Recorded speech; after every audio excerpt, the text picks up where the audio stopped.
Commençons par une petite énigme. Si je te dis « je suis un petit être de légende », je fais partie du monde des petits peuples, invisible aux yeux de certains mais bien réel aux yeux des autres. Je suis souvent associé à la magie et aux rêves grâce à mes pouvoirs magiques. À qui tu penses? Et oui, je suis une fée.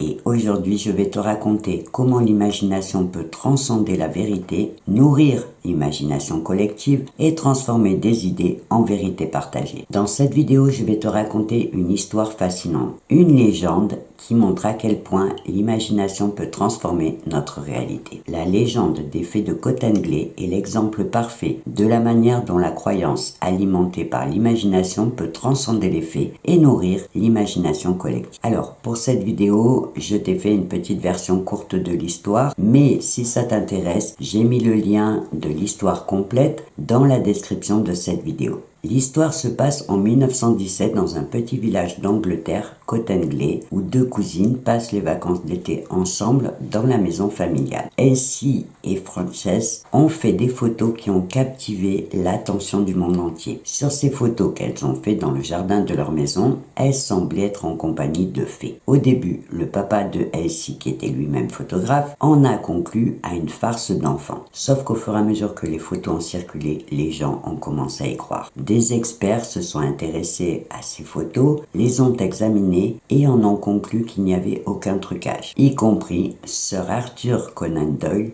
l'auteur de Sherlock Holmes, qui a pris cette histoire très au sérieux et qui a soutenu leur authenticité. Le charme de cette histoire réside dans le fait que l'imagination de ces deux jeunes filles a réussi à transcender la réalité et à nourrir la croyance collective. Avec le temps, cette histoire s'est complexifiée. Parce que des années plus tard, une des deux cousines a avoué sur son lit de mort que les photos étaient truquées, alors que l'autre a maintenu jusqu'à son dernier souffle que ces photos montraient bien de vrais faits. Au final, personne ne saura jamais la vérité. Cette histoire est restée suspendue entre l'imaginaire et la réalité. Et ce qui est fascinant, c'est que ça n'a pas empêché des générations d'artistes, de créateurs et de rêveurs de se laisser emporter par l'idée que ces faits étaient peut-être réels. Au final, c'est à chacun de choisir ce qu'il veut croire. L'histoire des fées de Cottingley nous montre à quel point notre imagination peut nous amener au-delà de ce que l'on considère comme réel. Ce qui semble être une simple invention d'enfant a eu un impact profond sur des milliers de personnes, en nourrissant une croyance collective,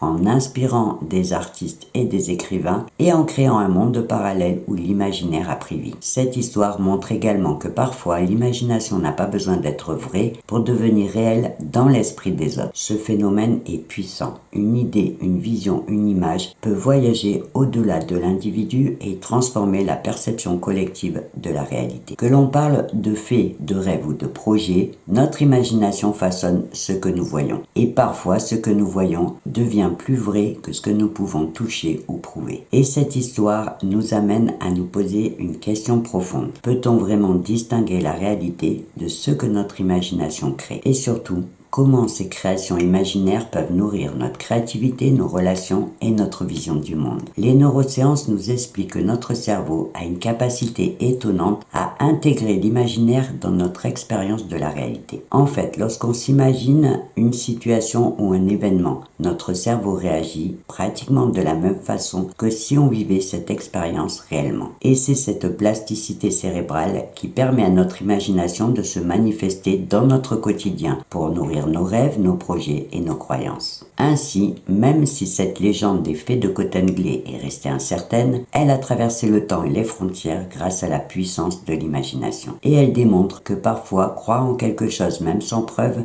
peut avoir un impact profond, non seulement sur nous, mais sur les personnes qui nous entourent. Ce qui rend cette histoire encore plus fascinante, c'est l'impact qu'elle a eu au-delà de ces deux jeunes filles. Leur imagination n'a pas seulement influencé leur entourage immédiat, mais a touché des générations entières. L'imaginaire collectif a pris vie grâce à ces photos, et ce que beaucoup considéraient comme une simple légende est devenu une partie du folklore populaire. Et ce phénomène nous montre que l'imagination, même quand elle ne repose pas sur des faits concrets, peut nourrir la créativité collective et inspirer les artistes. L'imagination ne se contente pas de transformer notre réalité. Lorsqu'elle est partagée, elle peut inspirer des projets, des inventions et des créations qui peuvent changer des vies et même des sociétés. Par exemple, grâce à cette histoire des fées de Cottingley, des artistes ont créé des œuvres, des livres ont été écrits et la magie de l'imaginaire a nourri des générations entières. Les neurosciences nous apprennent que l'imagination collective se produit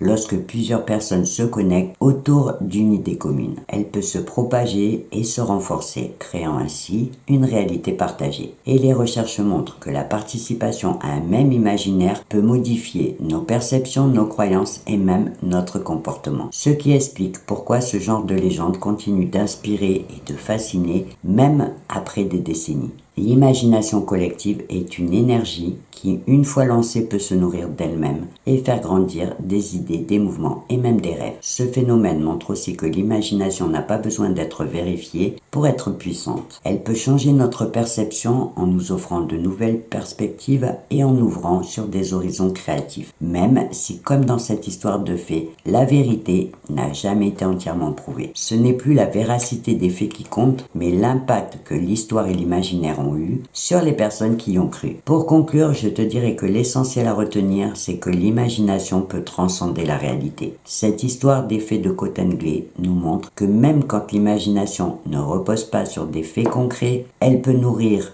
l'imaginaire collectif et inspirer des générations. Ton imagination a ce pouvoir immense de pouvoir te faire changer de perception sur toi-même, sur les autres et même sur ton environnement. La vérité et l'imaginaire se croisent souvent, mais parfois ce qui compte, ce n'est pas la véracité, mais l'impact que l'imagination a sur notre façon de voir le monde. L'imagination collective est un très bon moteur créatif. Lorsqu'elle est partagée, elle peut inspirer des idées et des projets qui vont au-delà de l'individu et qui peut toucher des communautés entières. Avant de te quitter, je te rappelle que si tu as des questions ou des réactions à partager, une partie commentaire sous cette vidéo peut te permettre de le faire et je me ferai bien sûr un plaisir de te lire et de te répondre. Dans la prochaine vidéo, qui sera aussi la dernière de cette série sur l'imagination, je reviendrai rapidement sur ce qu'on a vu pendant cette série, mais surtout, je tenterai de finir de te convaincre en te parlant d'exemples de personnes qui ont fait des merveilles grâce à leur imagination. Alors, en attendant, je te souhaite une belle journée ou une belle soirée et je te dis